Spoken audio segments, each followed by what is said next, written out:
walked through my front door after 14 months overseas, still in uniform, duffel bag heavy on my shoulder. Two police officers were standing in my living room. My wife didn't run to hug me. She pointed at me and said three words that changed everything. "That's him, officer." Cold metal handcuffs clicked around my wrists on my own doorstep. I didn't resist. I didn't yell. I just started memorizing details because I knew this was war, just a different kind. My name is James Crawford. I'm 33 years old, and this is the story of how I lost everything coming home and how I got it back by staying calm when everyone expected me to break. I grew up in rural Pennsylvania, watching my grandfather build furniture in his garage. He'd take raw lumber and turn it into something that would outlast him. Tables, chairs, cabinets that held three generations of family photos. He died when I was 15, but his workshop stayed exactly how he left it. Tools hung on pegboard, sawdust still in the corners, like he'd just stepped out for lunch. My dad worked at the steel mill until it closed. After that, he worked anywhere that would hire him. Gas stations, loading docks, third shift at the warehouse. I watched him shrink a little more each year, not from age, from the weight of being a provider in a town where work dried up faster than rain on hot asphalt. The night I told him I was enlisting in the Army, he didn't say much, just nodded once and shook my hand like I was already gone. "Make something of yourself," he said. "Don't end up like me." I left for basic training 3 weeks later. The uniform gave me purpose, structure, a clear mission. For the first time in my life, I knew exactly what was expected of me, and I was good at it. By the time I was 25, I'd done 2 tours, Afghanistan, then Iraq. Came back different each time, not broken, just sharper. More aware of how quickly normal can turn to chaos. I learned to read rooms, to trust my gut, to document everything, because memory fails under pressure but records don't. Back home, I worked construction. Good money, hard work, the kind that left you tired in a satisfying way. I bought a small house on the edge of town, nothing fancy, just 3 bedrooms and a yard big enough for a dog someday. I fixed it up myself. New floors, fresh paint, rebuilt the back deck, made it mine. That's when I met Rachel.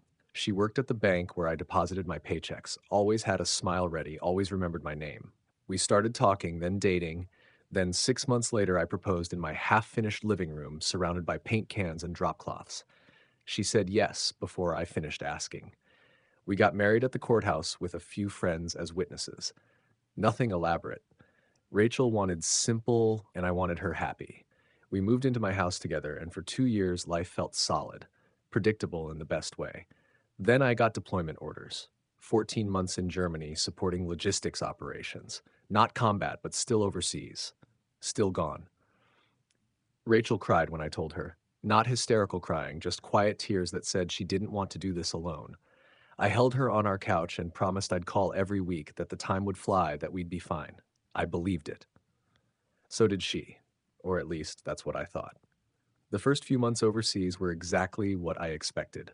Long days, repetitive tasks, video calls with Rachel where she'd show me the house and tell me about her day. She seemed fine. Busy with work, hanging out with friends, keeping herself occupied. Around month 5, things started to shift. Small things at first. She'd miss our scheduled calls, then text hours later with an apology. "Sorry, fell asleep. Phone died. Lost track of time." I didn't push it. I figured she was adjusting, living her life, which is what I wanted. I didn't want her sitting by the phone waiting for me. I wanted her to be okay. Then came the photos. She'd always sent pictures, dinners she made, the garden she started, selfies with friends. But around month 7, a different pattern emerged. More group photos, more nights out, and always in the background or standing close, the same guy. Tall, athletic build, always smiling like he had a joke nobody else got. His name was Kyle.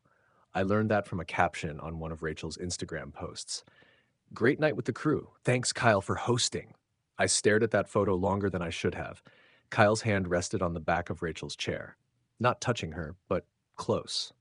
Familiar. I called her that night. "Who's Kyle?" I asked, trying to sound casual. "Oh, just a friend from work," she said breezily. "He's been really helpful while you've been gone. Fixed the garbage disposal last week." "That's nice of him." "Yeah, he's a good guy." The call moved on to other things, but something in my chest tightened and didn't let go. Over the next few months, Kyle appeared more and more. In photos, in stories Rachel told, always just a friend, always just helping out. I told myself I was being paranoid. Deployment does that to you, makes you see threats where there aren't any. I focused on my job, counted down the days, and tried not to let suspicion poison what we had. Then, 2 weeks before I was scheduled to come home, Rachel's calls got weird. Not missing them, that I could understand, but the tone, distant, distracted, like she was reading from a script she'd memorized but didn't believe. Can't wait to see you, she'd say, but her voice was flat. Miss you so much, but her eyes were somewhere else. I asked her once, point blank, are we okay? She smiled too quickly. Of course. Why wouldn't we be? I didn't have an answer that didn't sound crazy, so I let it go, but the tightness in my chest grew into a knot that wouldn't untie. The flight home felt longer than the deployment. I landed in Philadelphia, grabbed my duffel, and walked through the terminal expecting to see Rachel's face in the crowd. She wasn't there. I texted her. Just landed. 20 minutes later, sorry, something came up. Just come home. I'll see you there.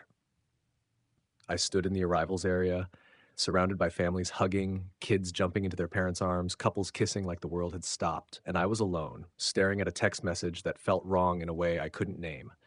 I rented a car and drove the 2 hours home in silence. No music, no podcasts, just the hum of the road and my own thoughts spinning. The closer I got to our town, the heavier the air felt. Like driving into a storm you can see building on the horizon. When I pulled onto our street, everything looked normal. Same houses, same trees, same mailbox I'd installed before I left. I parked in the driveway, grabbed my duffel, and walked up to the front door. My hand hesitated on the doorknob. Some instinct I'd learned overseas whispered, check your six. I glanced back toward the street. 3 houses down, Kyle stood in a neighbor's yard, arms crossed, watching me like he'd been waiting. Our eyes met for 1 second. He didn't wave, didn't move, just stared. Then I turned the knob and walked into my own house. The first thing I noticed was the smell. Not bad, just different. Rachel's lavender candles, but underneath it, something sharper. Cologne. Not mine. The second thing I noticed was the silence. No TV, no music, no footsteps coming to greet me. The third thing I noticed was the boots. 2 pairs of polished black boots standing in my living room. Police issue. I froze in the doorway, duffel still on my shoulder, keys in my hand. 2 officers stood near my couch. One older, graying hair, calm face. One younger, hand resting on his belt, eyes locked on me. And behind them, sitting on the edge of the couch in sweatpants and a loose t-shirt, was Rachel. Her eyes were red, makeup smeared, hair pulled back in a messy ponytail. She looked up at me, and for a split second I saw something flicker across her face. Not relief. Not love. Guilt. Then it was gone, replaced by something harder. The older officer stepped forward. James Crawford? Yeah, I said slowly. What's going on? Rachel stood up, wrapping her arms around herself. Her voice came out shaky, practiced. I'm scared of him, officer.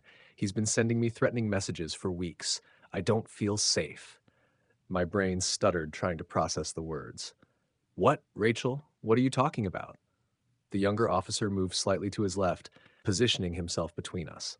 Sir, we need you to remain calm. I am calm. I just got home. What messages? I haven't threatened anyone. Rachel's voice cracked. You said you'd make me regret it if I left. You said you'd ruin my life. I felt my pulse kick up, not from anger, from disbelief, so complete it felt like falling. Show me, I said. Show me one message where I said that. The older officer raised a hand. Sir, we're going to need you to step outside. That's when I saw movement through the front window. Kyle, walking slowly up my driveway, phone in his hand, recording, and suddenly every piece clicked into place. This wasn't a misunderstanding. This was a setup. The older officer's voice got firmer. Sir, turn around and place your hands behind your back. I didn't do anything, I said, but my voice sounded far away, like someone else was saying it. Turn around. I looked at Rachel one more time. She wasn't crying anymore. She was watching, waiting to see what I'd do. I turned around, cold steel wrapped around my wrists. Click, click. The younger officer started reading me my rights, but the words blurred together. All I could focus on was Rachel's face in the reflection of the hallway mirror. She wasn't scared. She was relieved. They walked me out through my own front door, past the furniture I'd picked out, the floors I'd refinished, the life I'd built with my own hands. Kyle stood at the end of the driveway, still recording, smirking like he'd won something. I didn't say a word, didn't struggle, didn't give them the scene they wanted. I just memorized his face and started building a list in my head. The police station smelled like industrial cleaner and stale coffee. They processed me like I was any other suspect. Fingerprints, mugshot, empty your pockets. They sat me in an interview room with cinder block walls and a metal table bolted to the floor. A detective came in, mid-40s, tired eyes, carrying a manila folder. James Crawford, he said, not a question. Yes, sir? He sat down and opened the folder. Your wife says you've been threatening her, says she's afraid for her safety. That's not true. She has text messages. Then show me. He slid a printed screenshot across the table. I leaned forward and read it. The message was from my number. The words made my skin crawl. If you leave me, you'll regret it.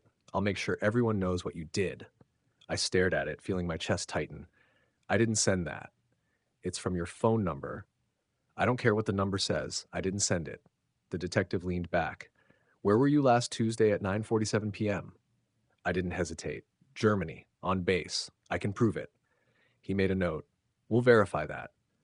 They kept me for 6 hours, asking the same questions different ways, looking for cracks in my story. I gave them dates, names, my unit information, access to my phone records, everything.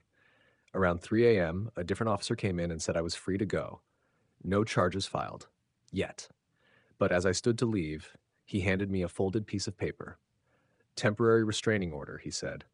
You're not allowed within 500 feet of your wife or your home. Court hearing in 2 weeks. I took the paper and walked out into the cold night air. My brother Will was waiting in the parking lot, leaning against his truck. He didn't ask questions, just opened the passenger door and drove me to his house on the other side of town. I spent that first night on his couch, staring at the ceiling, trying to understand how I'd gone from deployed soldier to accused criminal in less than 12 hours. And the only answer I kept coming back to was the same one I'd seen overseas. When someone wants to win, they don't fight fair. They fight to destroy you. The next morning, Will made coffee and sat across from me at his kitchen table. You need a lawyer, he said. I know. Not just any lawyer, someone who handles this stuff. False accusations, restraining orders, the whole mess. I nodded, feeling the weight of it settle on my shoulders. I'd been trained to handle enemy combatants, IEDs, ambushes, but this was a different battlefield. Will slid a business card across the table. Linda Mercer. She's good. Expensive, but good. I picked up the card. Simple white cardstock, black lettering. Linda Mercer, family law attorney. How do you know her? Will's jaw tightened, because 3 years ago, my buddy Josh went through the same thing. His ex made up abuse claims to get custody. Linda tore her apart in court. I looked at the card again, feeling something shift in my chest. Not hope exactly, more like the first step in a plan. I'll call her today. Linda Mercer's office was downtown in an old brick building that smelled like wood polish and paper. She met me in a small conference room, shook my hand once, firm and professional, then sat down and pulled out a legal pad. Tell me everything, she said. So I did. From the deployment to the photos of Kyle, the weird phone calls, coming home to police in my living room, the text messages I didn't send, the restraining order. Linda took notes the entire time, her pen moving fast and precise. When I finished, she set the pen down and looked at me with clear, focused eyes. First question, did you send those texts? No. Good. Second question, can you prove you were overseas when they were allegedly sent? Yes. I have duty logs, timestamps, GPS data from my military-issued phone. She nodded. Even better. Third question, do you have any access to your home security system? I blinked. Yeah. I installed cameras before I deployed, front door, backyard, garage, cloud storage. Linda's expression didn't change, but I saw the shift in her posture, the same shift a soldier makes when they find high ground. Get me access to that footage, she said. Every second of it. Why? Because if your wife has been lying about the texts, she's probably lying about other things, and liars always slip up when they think no one's watching. I left her office with a to-do list and something I hadn't felt since walking through my front door. Control. Not over Rachel, not over the system, but over my own response. I wasn't going to yell or break things or beg her to tell the truth. I was going to gather evidence, build a case, and let the facts do the talking. At Will's house, I pulled out my laptop and logged into the security system I'd installed 14 months ago. The cloud storage had a limit, but it kept the last 90 days of motion-triggered recordings. I started from the day I came home and worked backward. The first clips were mundane: Rachel leaving for work, coming home with groceries, normal life. Then I saw Kyle. First time, 3 weeks before I came home, 7:32 p.m. He walked up to the front door, knocked, and Rachel let him in. They hugged. Not a friendly side hug, a full, both arms wrapped around each other hug that lasted too long. I watched them disappear inside. Kyle didn't leave until 11:47 p.m. I felt my jaw tighten, but I kept watching.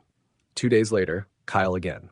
Kyle again. 8:15 p.m. Same hug, same disappearing inside. This time he left at 1:23 a.m. The pattern repeated 2, sometimes 3 times a week. Always at night. Always staying for hours. Then I found the clip that made my stomach drop. 6 days before I came home. Kyle's truck pulled into my driveway at 9 p.m. He got out, walked to the door, and used a key. Not a knock. A key. He let himself into my house. I paused the video and stared at the screen. My hands were shaking, not from anger, from the cold clarity of betrayal documented in timestamps and motion sensors. I downloaded every relevant clip, organized them by date, and sent the links to Linda. Her response came back in under an hour. This changes everything. We're filing a counter motion tomorrow. The court hearing was set for the following Wednesday. Linda prepped me like a drill sergeant. Don't react. Don't interrupt. Don't let her see you break. We present facts. They present emotions. Facts win. I nodded, committing it to memory. The courtroom was smaller than I expected. Wood paneling, fluorescent lights, a bench where the judge sat looking tired before the day even started. Rachel sat on the opposite side with her attorney, a middle-aged man in an expensive suit who looked like he smiled for a living. Kyle wasn't there. Smart. He knew better than to show his face. The judge called the case. Rachel's attorney stood first. Your Honor, my client is terrified. Mr. Crawford has been sending threatening messages, stalking her online, and making her fear for her safety. We're requesting an extension of the restraining order and asking that he be ordered to stay away permanently. The judge looked at me. Mr. Crawford, how do you respond? Linda stood. Your Honor, my client denies all allegations. Furthermore, we have evidence that directly contradicts Mrs. Crawford's claims. Rachel's attorney smiled. Evidence can be fabricated, Your Honor. My client has documented. Linda cut him off. I'm referring to military records, GPS data, and home security footage. All time-stamped, all verified. The judge leaned forward slightly. Show me. Linda pulled out a tablet and played the first video. Kyle entering my house with a key, timestamp visible, date clear. Then the second, then the third. Rachel's face went pale. Her attorney tried to recover. Your Honor, this doesn't prove... It proves Mrs. Crawford lied about feeling unsafe, Linda said calmly. It proves she gave another man access to the marital home while my client was deployed. And it proves the threatening texts were sent while Mr. Crawford was verifiably overseas, meaning he couldn't have sent them. The judge looked at Rachel. Is this true? Rachel's voice came out small. It's not what it looks like. Then what is it? She didn't answer.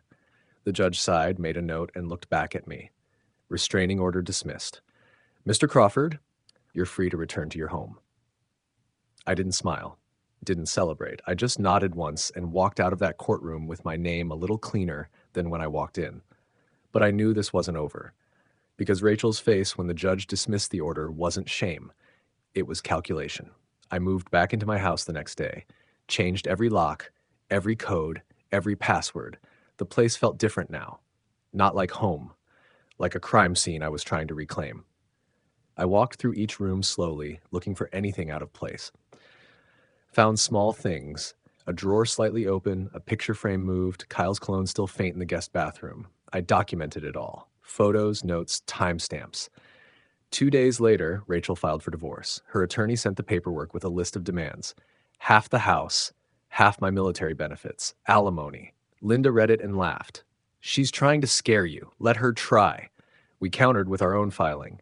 No alimony, no claim to military benefits. And I wanted the house.